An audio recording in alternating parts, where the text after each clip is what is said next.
Hello everyone, and welcome to Hyperanalyzing Worlds, the series where I discuss the biggest moments from the League of Legends World Championship and give attention to the tiniest details that can decide the outcome of a game.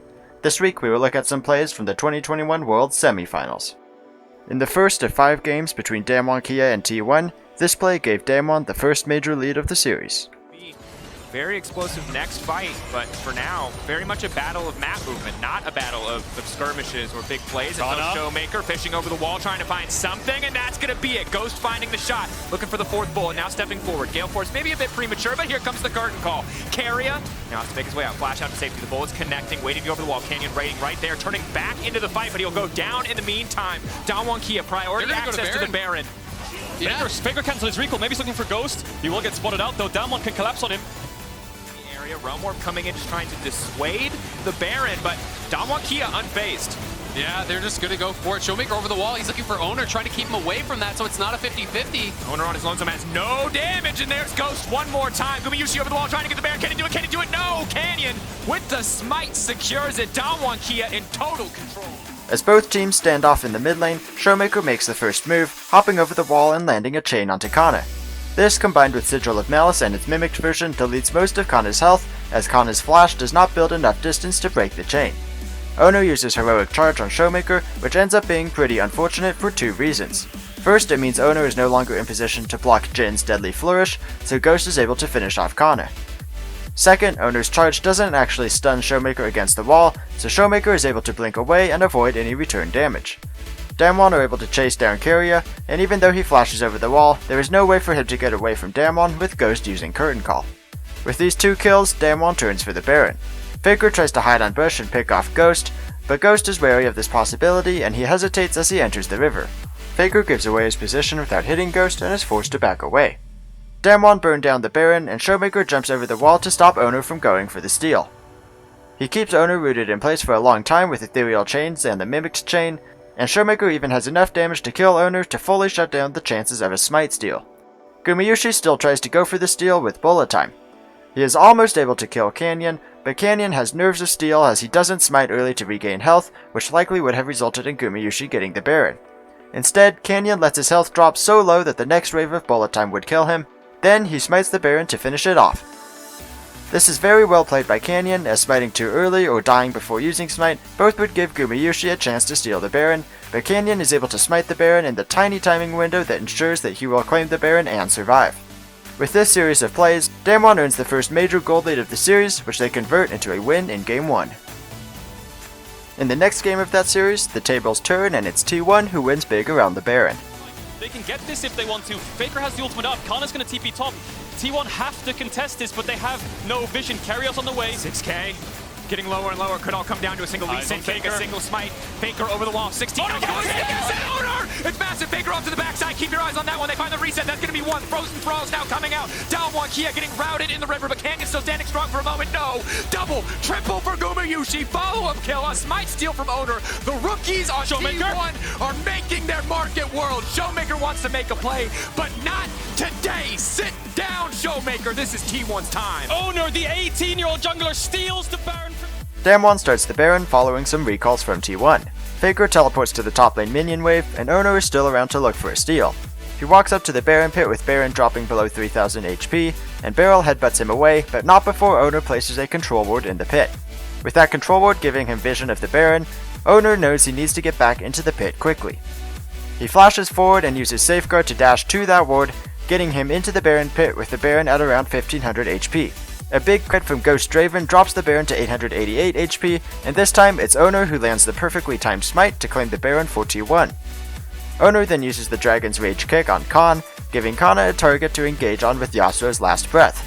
Faker comes in from the other side of the Baron pit, locking down multiple members of Damwon Kia and dealing lots of AoE damage to everyone trapped in the pit. Ghost gets surrounded by T1 and is the first to fall, while the Damwon players in the Baron pit are not able to return any meaningful damage. T1 clean up 4 kills, including a triple for Gumayushi, and head toward the mid lane. At this point, T1 will be able to end the game right now with the Baron buff and 5 players alive, so Showmaker makes a desperate play to try and pick off any of them, and while he gets close to killing one, Gumayushi is able to sidestep the chain and the rest of T1 respond quickly, locking Showmaker down and finishing him off. With the ace completed, T1 secures the win in Game 2 of the series. Damwon finally wins their series against T1 with this big play in Game 5. Ghost has ultimate soon and Showmaker's in position to poke. They're going all in for this. Such a fast play. Kana has TP available. Graves already TPing first. Kana's gonna be a little bit late. Canyon off to the side. He's gonna leap over the wall, but he has no access to the pit. Canyon's been zoned away. The Baron, it should drop in favor of T1. T1 will secure it. Damwon Kia, can they follow a barrel off to the side? Zin's out completely isolated. T1 not looking for a fight. T1 looking to walk away, but Canyon is on the flank. Showmaker is on the flank. Barrel is coming in, and the Zigzalt is doing big damage. T1, it is fight or die in the final moments, and Showmaker finds Carrier. Faker getting burned down, but Kana, can he turn it back? Kana, can he make it happen? It is not enough. Damwon Kia will not be stopped. That might be it. T1 starts the Baron, which will go down very quickly to an Azir and a Aphelios. Both top laners teleport into the river, and Canyon is forced to hop over a wall away from the Baron pit. With DK's jungler forced away, T1 secures this Baron with the smite advantage. Oner is sacrificed after taking the Baron as the rest of T1 try to escape. Baron for 1 kill would be a favorable trade for T1 if they can get out, but unfortunately for them, Damwon do not let them get away. Canyon being forced to the left side of the river earlier means that he is now in position to stop T1 from cleanly escaping through the top lane. Showmaker can come in from the other side of the lane, while the remaining 3 are chasing T1 up the river. T1's only option is to use their Baron empowered recalls to escape, but Ghost predicts that T1 are heading for this top lane brush and throws a long-range Mega Inferno Bomb, stopping T1 from recalling for long enough for all the Damwon players to close in on T1 in the top lane. To make matters worse for T1, there is a miscommunication on the top side of this fight, as Showmaker threatens to kill Faker with a Paddle Star. Carrier uses Chrono Shift to revive Faker, but Faker flashes away from the Paddle Star at the last second, and instead Carrier gets hit and killed. Additionally, the Sleepy Trouble Bubble does not do enough damage to kill Faker, so the Chrono Shift revive never pops and the Zillion ult is wasted. Damwon has such a huge positioning advantage, so they are able to easily pick up kills on the rest of the T1 members. They pick up a clean ace in this fight on their way to winning Game 5 and securing their spot in the Worlds Finals. In the other semifinal between Gen.G and Edward Gaming, Gen.G found this big teamfight win in Game 2. Rascal to teleport in. Life is looking. They're looking. They're going to find the knockup. Is it enough to kill BDD? Clip force back as well. Jinja so incredibly low. They get the Lulu ulti. Viper can take some of it. He's going to run his way out. Is this going to be a play? No, going to jump backwards, but be careful because they can keep on going. It's a flash in for Clid. It's a flash in for life. 1 kill so far. Will they find a second? Mako is low. Mako could drop, and Mako does. Really going to get that kill. Looking for another. Flashes in, finds the shutdown, and Flandre is on his way out. Gen.G are going to find this game. They're going to find 4 kills. The map belongs to Gen.G. Edward Gaming engages this fight, and their initial engage is good. Gen.G uses the flag and drag combo through Clid and flashes to redirect the knockup onto BDD. He also prevents BDD from using one of his sand soldiers to dash away, forcing BDD to use his flash over the wall into the Raptor pit. While this engage onto BDD was good, BDD is now safe and it's Gen.G who's overextended. Ruler starts firing his curtain call, and Viper blocks the first and third shots, which is fine, but he cannot afford to take the fourth shot, which removes half of his health. Viper also gets hit by Clid's Sonic Wave, and Clid is able to bait out Scout's Everfrost by dashing forward with Resonating Strike before cancelling that dash with a ward hop to the side. Now it's Gen.G making the big engage as Life pops the quickness and Clid flashes forward, allowing Life to dash in with Battle Dance, then commit his flash and grand entrance to catch Viper and Flandre. Clid finishes off Gen.G and the rest of Gen.G are able to catch up and start cleaning up kills.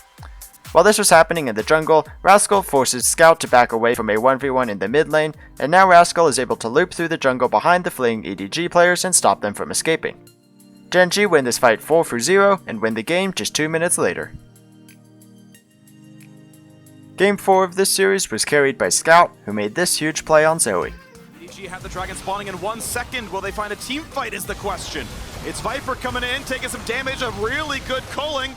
Rascal could be a target, a sleep and a Clid not going to mean much, but Ruler's at half. Jinja doesn't find the engage. He's going to find his own death, a flash to safety. And now Rascal wants in for a bit more. Has an ult, the flash means nothing. Takes a bubble, but the health bars are at half. EDG got to burn down this Drake. And Gen.G may just go for the bot side. Flandre gonna stay in the brush, gonna find his ulti to zone out Clid, and force him to jump over the wall. They might find this kill, but they might find Kennen dying. It's gonna be a dragon picked up. It's Scout getting the sleep, getting the first kill, and they might, they should, and they do get Ruler. The dunk onto Life, 3 for nothing. They've done it! EDG have done it! They finally marked Clint! They got him! They're chasing down all of the kills! BDD is at 15%! He's gonna get blasted and he's gonna die! Rascal left alone! With Gen.G up 3 dragons, both teams want to fight over river control as the next dragon spawns. Both Gen.G carries take a lot of damage before the fight as BDD gets chunked out by Viper, and Scout makes a really good play as he hits Clid with his Sleepy Trouble Bubble, but opts not to take the free hit with his Paddle Star, instead aiming for and hitting Ruler.